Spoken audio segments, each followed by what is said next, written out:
From the Eagle to the people, let's play Dream Daddy. Sorry, I just did like 20 minutes without even recording because I didn't think it was, because I thought it was recording. Go figure. Anyway, we're going to pick up where we left off here on Dream Daddy. I'm glad to have you guys all on board. It's going to be awesome. Today we're meeting up with Craig, I think. Unless I change things up. I wake up to a text from an unknown number. How did you get my number?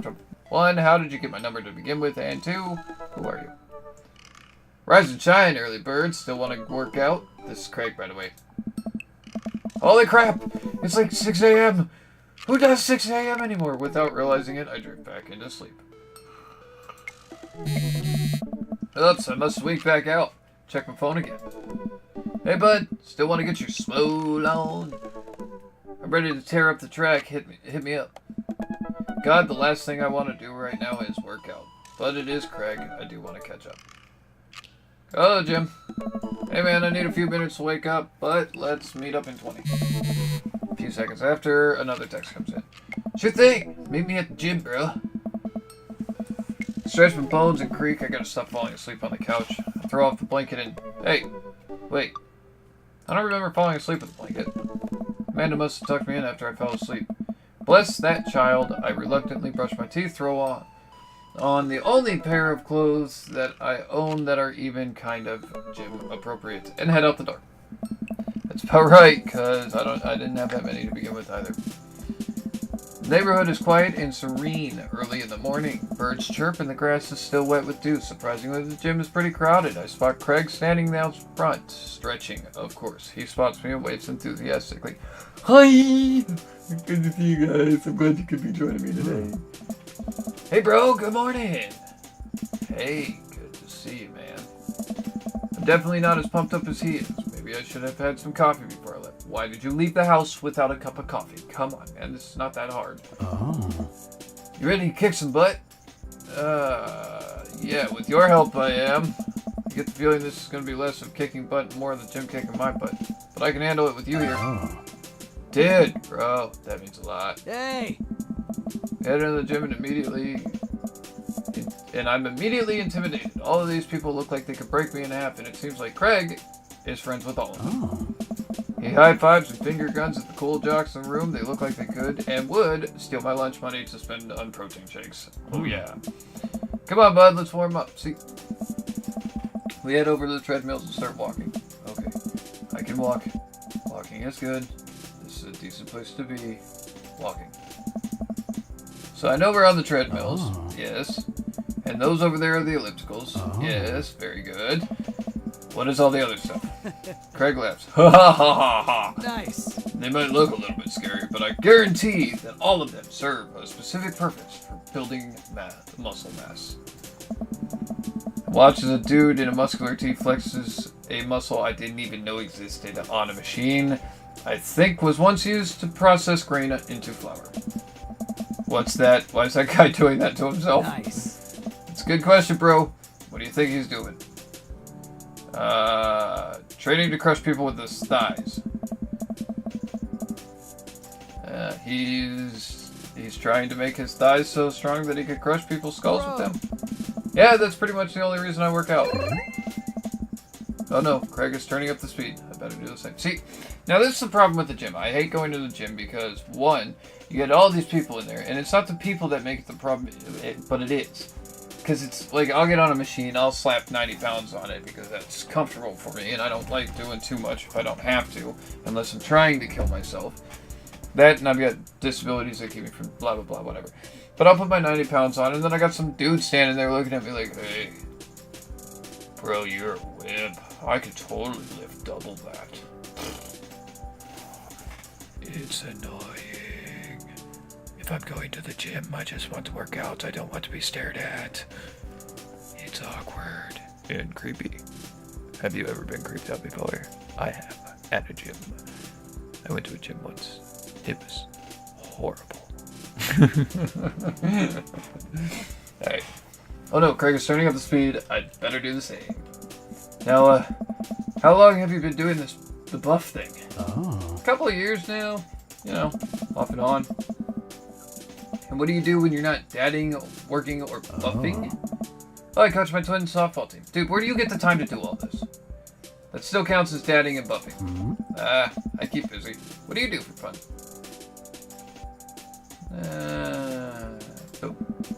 Try to educate myself about the world around me. I'm like a sponge for knowledge, soaking up all that intellectual content. You know, history, the paranormal, wilderness survival, aliens. Mostly those things. So you watch the History Channel too, huh? Yes. We're jogging now. Oh god, we're jogging now. I look over to Craig, who hasn't even broken a sweat. How is he doing this so effortlessly? I'm dying. I can feel my life force draining through every orifice of my body. Well, one, you left the house without any coffee, so that's your fault. But at the same time, yes, it's horrible. Hey, remember when my fish died in college? No, I don't like this story. Oh god, he's really bumping up the speed again. I guess I better do it too. Oh, this is fast. This is very fast. Oh.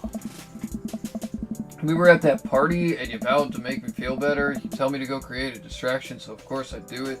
A sick keg stand and get everyone cheering. And then I try to steal a fish from the fish tank at the party with my bare hands, like an idiot. Hey! And then you drop the fish, and it's flopping around, and you panic, so you run up to me, post keg stand with a dying, dirty fish in your hands that you scooped off the ground, and you're yelling at me that we have to leave. Hey! So we're running out of the frat party with a fish and trying to give it mouth-to-mouth resuscitation. And when we get home, you get him into the bowl of water, but the prognosis was grim. And the next day, he's alive and well. They never did catch the great fish thieves of Grand Riaju, and they never will. Will. I shoot off the end of the treadmill and crash into the wall. Jesus, that hurts. Nice! Dude, bro, you okay? Craig offers me a hand and looks me over for injuries. I'm fantastic. Managed to stand up and rub my back. Doesn't hurt now, but I'm sure it will later. Hi. You don't have to push yourself like that. Always know your limits. Well, I think I might call our gym adventure here. Oh. You sure? Yeah. Oh. Alright, well, here, I brought you this. Craig hands me a shaker bottle full of thick green liquid. I stare at what must be apparently distaste. Stare at it with what must be apparently distaste. Okay. It's protein shake, bro. Ugh. Oh, thank you. He wants me to drink. Oh boy, here goes. Take a small sip. It's actually delicious. Yay! Woohoo! Wow, this is pretty good. Bro! And good for you. It's my special recipe. I'm pretty proud of it too. Dude! Let me know if you ever want to work out again. Maybe we could try running around the neighborhood if treadmills aren't your speed. No pun intended, bro. Good one. Well, I'm gonna go put some ice on this. Everything, I'll see you around. Oh! Leave the gym feeling ashamed. Craig used to order delivery from the pizza place across the street from our dorm, and now he can run circles around me. Literally. Man, I really gotta work on this dad bod. Get home and lie down on the couch. It hurts to move. Oh god, I'm so old. I say this like every day of my life. Oh man, I must have fallen asleep. What time is it? Shoot, it's 3:55. I'm supposed to be at Amanda's school in 5 minutes. I frantically put on some clean clothes, getting a generous amount of deodorant, and run out the door. Okay, well we're gonna go through this because I'm only 10 minutes into recording, and I feel like that's a really short episode, so I want to make it a little bit longer. I arrive at Amanda's school and check in at the front desk. They give me a bright orange visitor sticker and send me on my way. I'm barely awake and feeling pretty haggard, but hopefully nobody will notice. I check my watch and I'm relieved to see that I'm only 2 minutes late. Wait, was it room 103 or 108? I spot a youth staring at his locker and approach him for help. Excuse me, do you know where Mr. Vega's classroom is? The youth turns and looks at me up and down with the heavily lined eyes. That is creepy. Sigh. Come on, kid, I'm late for a meeting. Mr. Who? Mr. Vega. I don't know. Have you tried the exit? Okay, wise guy. Are you gonna help me or not? Fine. Up the stairs to the left. Can't miss him. I head up the stairs, walk around the corner, unable to find Mr. Vega's class anywhere. After a couple of minutes of searching, I head back downstairs. That punk youth sent me on a wild goose chase. I get back to where the low-rent Girad Way is standing, hopefully ready to give him a piece of my mind, when suddenly a head pops out of a classroom next to his locker.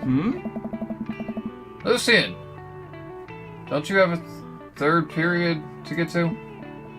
Fine, Mr. Vega. Ah. Wow! Now I'm officially 10 minutes late. I glare at him as he walks away. We're not cool. It must be Eagle. This period's almost over. Would you mind waiting in the back? Oh. Mr. Vega leads me in and I take a seat in one of his comically small student desks in the back. I might get stuck in this. It's one of those ones with the wraparound thing. God, even I get stuck in them, and I'm not a big guy. Ah.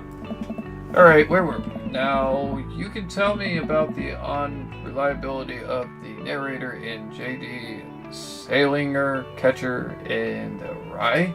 I have never heard of that, never will. Yes, Colin. Colin stands up and does the thing where he blows into the crook of his elbow to make a fart noise. The whole class erupts in laughter. Alright, everybody, very funny. Colin, please sit down. Oh. Now, Holden Caulfield is an unreliable narrator in the sense that the bell for the end of the period rings, all the students immediately get up and make a break for the door. What? Remember to do the reading and answer the response questions on page 194 in your textbook. Nobody's listening. Or not, I guess. Mr. Vega turns to me and sighs. Middle schoolers, right? Don't you teach high schoolers? Both, you know. Budget cuts. Right! Thanks so much for coming in. No problem, Mr. Vega. Oh. He looks like Matt from the coffee shop. Like, seriously, like Matt. Please call me Hugo. Hugo. That's kind of fun to say. Hugo. I don't normally do impromptu parent-teacher meetings, but as I am sure you know, Amanda's a very bright student, and I'm concerned about her recent behavior. What's going on? Amanda has never been the most engaged student, but I know she cares. Recently, though, she's been falling behind. She's not completing assignments and has been doing rather poorly on tests. I'd normally chalk this up to seniorities, but this is strange. I thought Amanda was always shared everything with me. It hasn't even crossed my mind that something might be wrong. I just wanted to ask, is everything okay at home? Well, we just moved recently, but it was only to the other side of town, and Amanda was more excited about that than I was. See if you can talk to her about it. I know she values you a great deal and would appreciate your guidance if she keeps heading down this road. I know how important art school is to her, and I would hate to see her miss out on the scholarship money that she clearly deserves. I'll make sure to talk to Amanda. Thanks for letting me know, Hugo. Anytime. On my way out, I stopped thinking for a moment. I turned to Hugo. Hey, Hugo? Yes? You ever catch that rye? Yes!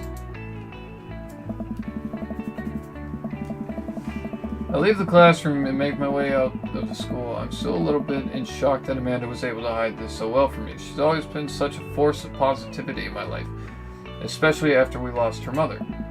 Amanda must be done with classes for the day by now. I'm sure she would appreciate a ride home. And maybe if I can talk to her about what's going on. Maybe I can talk to her about what's going on. Pull up to the carpool and Amanda hops in the passenger seat.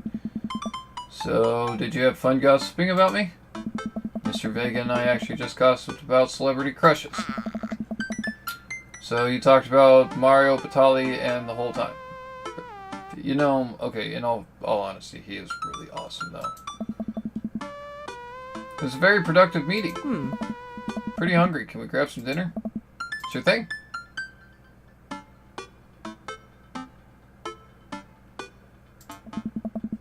Does that sound good to you? Yeah, sure. By the mall. Jeez, can't a dad take his daughter to the mall? Will you buy me things? I will buy you a thing. Singular? Sounds like a deal to me. We drive in silence for a short while. Amanda plays a game on her phone, and I should say something. You know, sometimes when kids get older, they find that they have to keep things hidden from their parents. And that's okay, because sometimes that's what kids do. And that's okay, but also sometimes it's good to have the parents' perspective because, you know, maybe the parents have also dealt with similar situations. And maybe they're a little cooler than you give them credit for. Anyway, what I'm trying to say is that it's good for you to share. It's good to share. Love you. Have you been reading my tweets? You have a Twitter? What? Never mind. Look, sweetie, Mr. Vegas said you haven't been participating in class and that you're not turning things in. Oh, I'm fine, Pops. Seniorities. And all that. Thought you liked Mr. Vegas' class. It's fine. He's fine. Pull up to the stoplight. Aye, Amanda. She's still texting. I want you to know that you can talk to me about anything. Uh-huh. I can tell that whatever it is she doesn't want me knowing about, that's frustrating. I heard Emma R's going to that fancy art school in California. That's exciting. Yep. Are you bummed that you guys aren't going to the same school? Yep. Amanda keeps texting. She stifles a laugh. What's so funny? I don't think you get it. Okay. Who are you texting? Oh. Noah. Who's Noah? My friend. Does he go to your school? Yep. Do you like Noah? What? No. Dad? Can't believe you would... Dad! I mean, jeez. Why would you... Gross. Sorry, just asking. Dad, he's just my friend. Guys and girls can be friends. He's just my friend. Okay, jeez, I got it. Jeez. This is going well.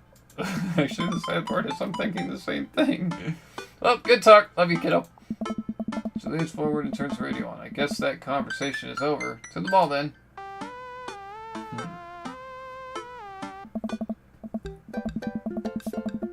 We arrive at the mall, a big indoor shopping center and a couple of different floors.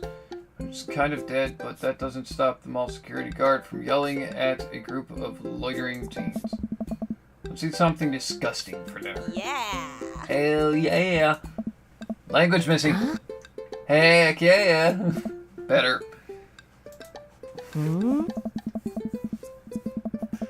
We approach the food court and evaluate our options. There's greasy restaurant after greasy restaurant. My heart burns just looking at the menus.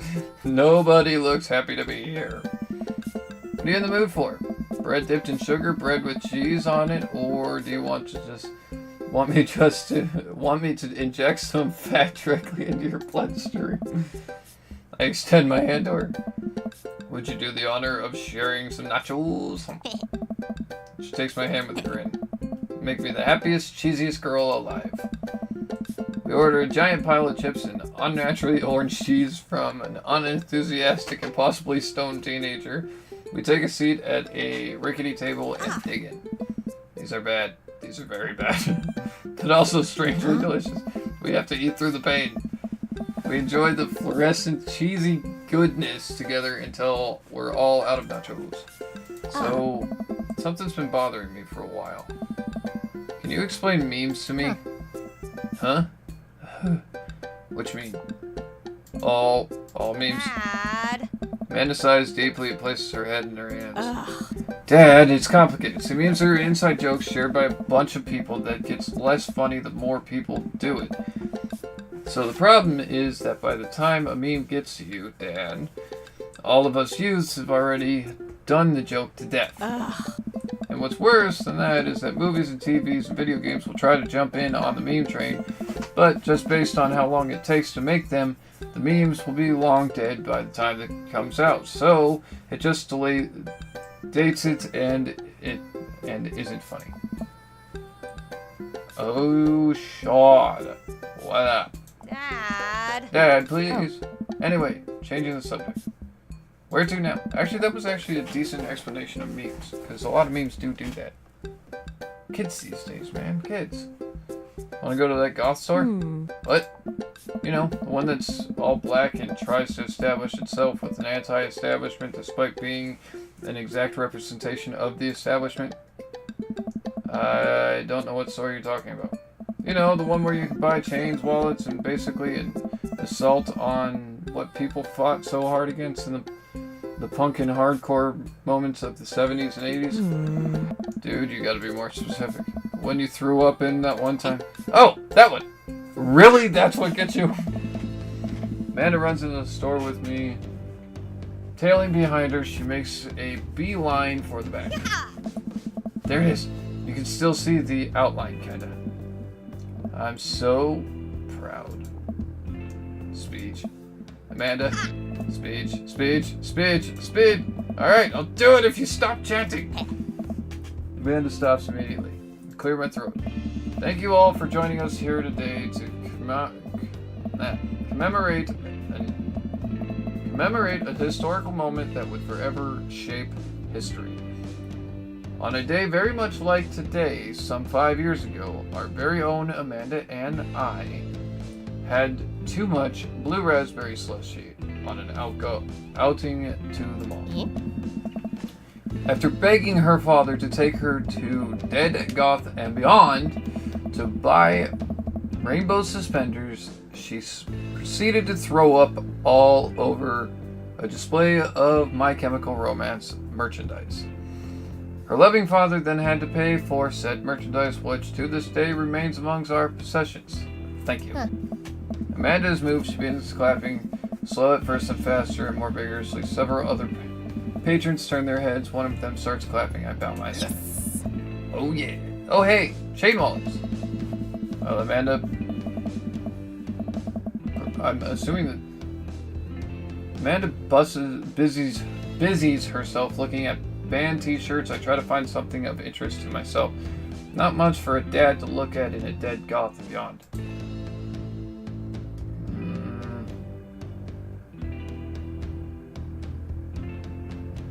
You know, the sad part is these are the two I would look at.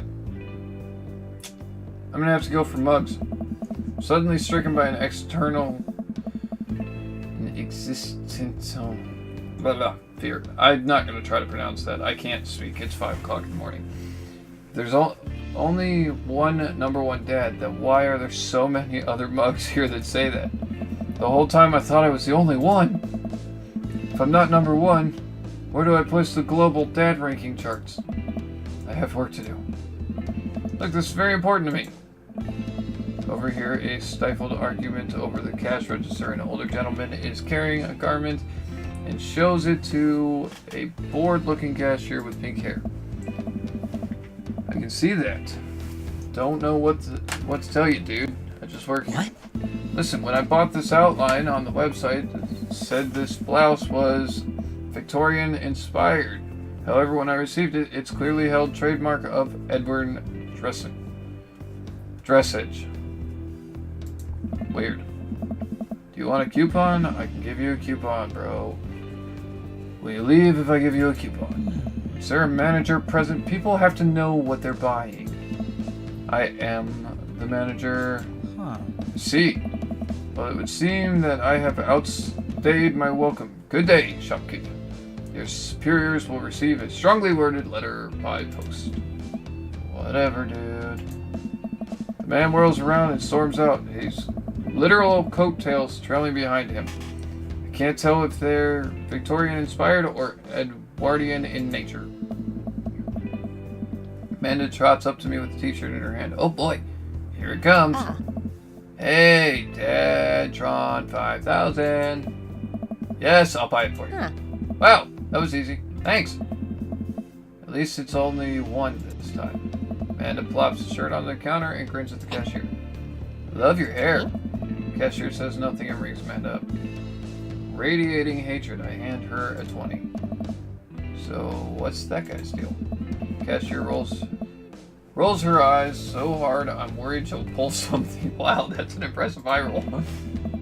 That's Damien. He's in here all the time. He's obsessed with Victorian fashion or whatever. She hands Amanda her bag, and it's clear the conversation is over. We We make our way out of the store and head home to get some rest. Amanda and I sit on the couch trying to find something to watch over a bowl of ice cream. That's awesome. Oh, cool! Long Haul Paranormal Ice Road Ghost Truckers is on. Wow, that's a mouthful. Your favorite, right? Oh, hell yes. They have to make it over the Canadian tundra before the ice road melts, but also they're hunting ghosts. Also, the trucks are haunted. This is an episode I've already seen, but it's one of the best.